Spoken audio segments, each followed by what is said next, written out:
বন্ধুরা, চলে এলাম একটা বিষয় নিয়ে, মনে হলো একটু কথা বলা প্রয়োজন। তো এই ভিডিওটাতে আমি দু একটা ভিডিও আগে আমি এই যে আলপনা, যে মেয়েটি আমাদের মধ্যে ছিল, বেশ কয়েক মাস আগে সে আমাদের ছেড়ে এই পৃথিবী ছেড়ে চলে গিয়েছে। সে দুরারোগ্য কোনো অসুখ হয়েছিল তার, এবং অতি অল্প বয়সেই সে চলে গিয়েছে। এই আলপনা এবং তার মা রুবি, এরা একটি চ্যানেল চালাতো এবং এদের বেশ কয়েকটা চ্যানেল ছিল।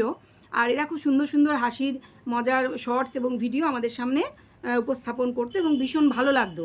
এবং ডেফিনেটলি আলপনার যে হাজব্যান্ড, সেও ছিল ভিডিওগুলোর মধ্যে, সেও অ্যাক্টিং করতো এবং ডেফিনেটলি এডিটিং করতো। আলপনা নিজে এডিট করতো এবং আলপনা, আমার এক দর্শক আমাকে জানালেন যে ও অনেক কষ্ট করে, ওরা ওই গ্রামে, প্রত্যন্ত গ্রামে একটা টিনের বাড়িতে থাকতো, খুব কষ্ট করে বাংলা অনার্স নিয়ে মেয়েটি পাশ করেছিল, গ্র্যাজুয়েশন করেছিল, জেনে আমার সত্যি ভালো লাগলো। এবং ভালো মানুষ বলেই হয়তো মনে হলো ভগবান ওকে তাড়াতাড়ি নিজের কোলে টেনে নিয়েছেন।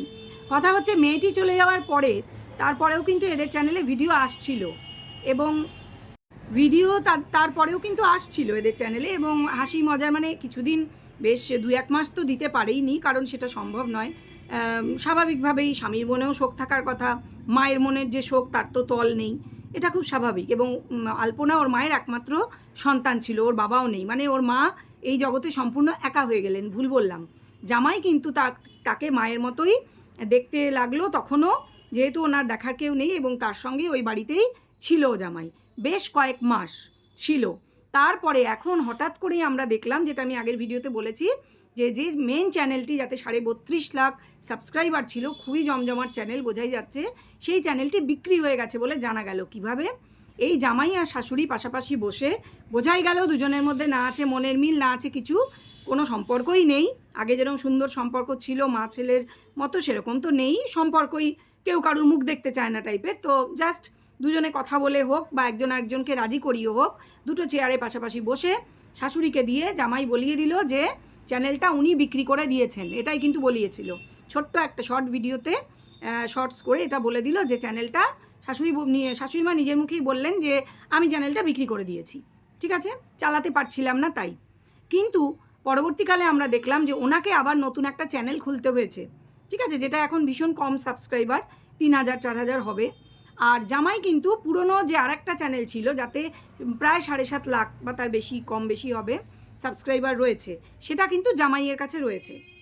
আর এখন ধীরে ধীরে অনেক কিছুই জানা যাচ্ছে, এরকমও শোনা যাচ্ছে যে জামাই কোনো মেয়ের সঙ্গে তার সম্পর্ক, যেটা খুব স্বাভাবিক, আমি আগের ভিডিওতে বলেছি যে কোনো মেয়ের সঙ্গে তার সম্পর্ক একটু একটু করে এগিয়েছে, এবং স্বাভাবিকভাবে তার নতুন শ্বশুরবাড়ি হবে, সে যদি ওই মেয়েটিকে বিয়ে করে, কি যে কাউকেই বিয়ে করুক, তাহলে আগের শাশুড়ির সাথে তার সেই সম্পর্ক থাকবে না, সেটা সেও জানে, শাশুড়িও জানেন।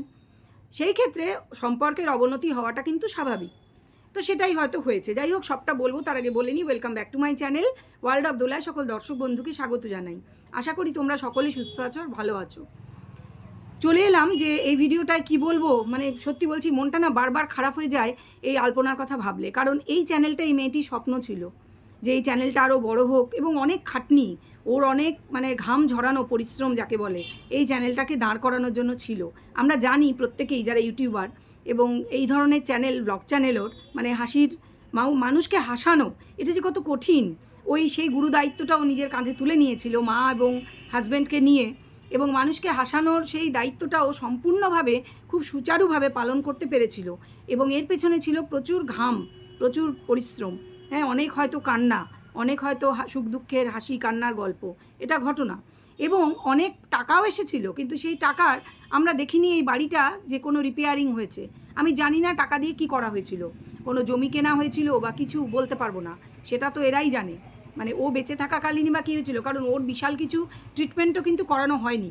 সেক্ষেত্রে বলতেই পারি যে ওর আরও বড় ট্রিটমেন্ট করানো যেত, কারণ চ্যানেলে এত সাবস্ক্রাইবার, প্রচুর ভিউজ হতো।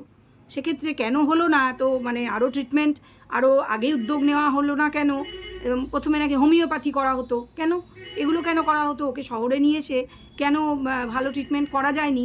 এগুলো যখন প্রশ্ন উঠেছিল, ওর স্বামীকে আমি দেখেছি প্রচণ্ড, যেসব চ্যানেলে এগুলো নিয়ে কন্ট্রোভার্সি হচ্ছিল, সেই সব বাহানা করে যে ওদের ক্লিপ এবং ওদের ভিডিও ক্লিপ এবং ওদের ফটো ইউজ করা হয়েছে বলে সেই সব চ্যানেলে স্ট্রাইক দিয়েছিল, এবং খুব হার্শলি ভিডিও করে ওই শোকের মধ্যে, তখন কিন্তু মানে 13 দিনও হয়নি ও মারা গেছে, ওর স্বামী, তখনই আমার একটু কীরকম লেগেছিল।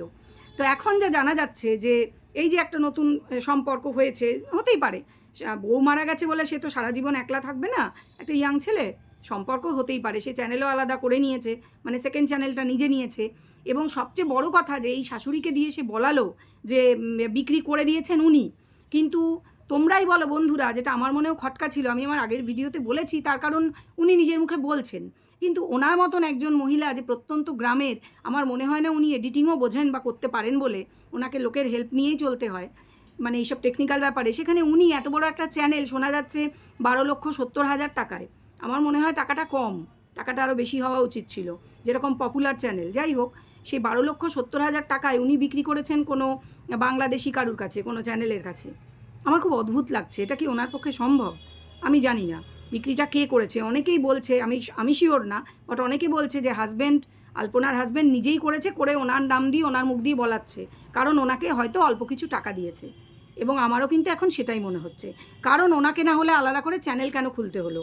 2-1 লাখ টাকা হয়তো দিয়েছে, কিন্তু আসল টাকাটা হয়তো নিজের কাছেই আছে, কে বলতে পারে? আমি জানি না, এটা অনুমান অতি অবশ্যই। কিন্তু সে কিন্তু ওনাকে দিয়ে, ওনার মুখ দিয়ে বলালো, নিজেকে নিজে ক্লিন চিট দিয়ে দিল, যদিও নিজেকে ওনার থেকে সম্পূর্ণভাবে সরিয়ে নিয়েছে। সে কোনো ডিটেলে গেলই না, সে ওনার মুখ দিয়ে শুধু একটাই কথা বলালো, বোঝাই গেল ওনাকে শিখিয়ে বসানো হয়েছিল যে তুমি খালি এটা বলবে যে আমি চ্যানেল নিজের ইচ্ছায় চালাতে পারিনি তাই বিক্রি করে দিয়েছি। উনি চালানোর কে? দুজনে মিলে তো চ্যানেলটা চলছিল, এবং চালাতে পারেনি কেন? দিব্যি চলছিল চ্যানেল, মানুষ বেশ ভালো মানুষ, মানে ভিউয়ার্স প্রচুর ছিল সংখ্যায়, ভিউ হতো ভালো। তাহলে কেন বলছেন উনি যে আমি চালাতে পারছিলাম না? উনি একলা চালাবেনই বা কেন? কেন জামাই আলাদা হয়ে গেল শাশুড়ির সাথে, সেটার ক্ল্যারিফিকেশান সে কেন দিল না? সে রাগ রাগ মুখ করে বসেছিল কেন? তার তো নতুন সম্পর্ক হতেই পারে, সেটা তো নর্মাল। উনি তো মায়ের মতন, উনি তো তাকে নিজের মেয়ের মতন করে, নতুন কেউ বউ এলে, যে বউ এলে কেউ কেন, বউ তো আসবেই, উনিও তাকে বৌমার মতো বা নিজের মেয়ের মতোই দেখতে পারতেন। এই শাশুড়ির সাথে সম্পর্ক নষ্ট কেন করতে হলো? কারণ চ্যানেলটা বিক্রি করার ছিল, তাই তো? তাই হবে, এবং প্রচুর অ্যামাউন্ট, যেটা বেশিরভাগ অ্যামাউন্ট নিজে নেওয়ার ছিল। ঠিক আছে, মানে কি তাহলে দাঁড়ালোটা কি? যে বউয়ের ট্রিটমেন্ট ঠিক করে হলো না, আবার দেখা গেল চ্যানেল বিক্রিও হয়ে গেল, এবং এই শাশুড়িকে দিয়ে এরকম বলানোও হলো, কারণ ওই অল্পটুকু টাকাও হয়তো ওনাকে দেওয়া হবে না, বা নিয়ে নেওয়া হবে আবার, যদি উনি না বলেন এটা। কারণ হাজব্যান্ড হিসেবে লিগ্যাল রাইট তো তার, এটা ঘটনা। হয়তো এরকম কিছু ভয় দেখানো হয়েছে। ওনাকে তো বেশ চাপে আছেন মনে হলো, কারণ উনি কেঁদে ফেলছেন ভিডিও করতে গিয়ে, উনি ভালো চাপে আছেন। সেটা আর্থিক চাপ অতি অবশ্যই, কারণ উনি একলা থাকেন, একটা মানুষ হলে উনি শক্ত সমর্থ, ওনার এমন কিছু বয়স হয়ে যায়নি। সেক্ষেত্রে বেশ চাপের মধ্যে আছেন, এবং চাপ দিয়েই তাহলে কি সবটা করিয়ে নেওয়া হয়েছে? তোমাদের কার কি মনে হয়? বা কারোর কিছু যদি জানা থাকে অতি অবশ্য করেই কমেন্ট বক্সে আমার সঙ্গে শেয়ার করবে। ঠিক আছে, চলো ভিডিওটা লম্বা করব না, অল্প কিছুই কথা আলোচনার ছিল, যেহেতু আমি বিভিন্ন জায়গায় দেখছি, শুনছি, আমার কমেন্ট বক্সেও অনেকে এই কমেন্টগুলো করেছেন, সেখান থেকেই আমি জেনেছি অনেক কথা। তো আরও কিছু জানানোর থাকলে আমাকে তোমরা ইনস্টাগ্রাম বা এফবিতেও জানাতে পারো, আমার এই একই নামে, এই ওয়ার্ল্ড অফ দোলা নামেই আছি আমি ইনস্টাগ্রাম এবং এফবিতে, সেখানেও কমেন্ট করে আমাকে জানাতে পারো। চলো তাহলে, সবাই ভালো থেকো, সুস্থ থেকো। ভিডিও ভালো লাগলে একটা লাইক করে দাও, আর কমেন্ট, শেয়ার, সাবস্ক্রাইব এগুলো করো। এখন আসি তাহলে, সবাই ভালো থেকো, টাটা।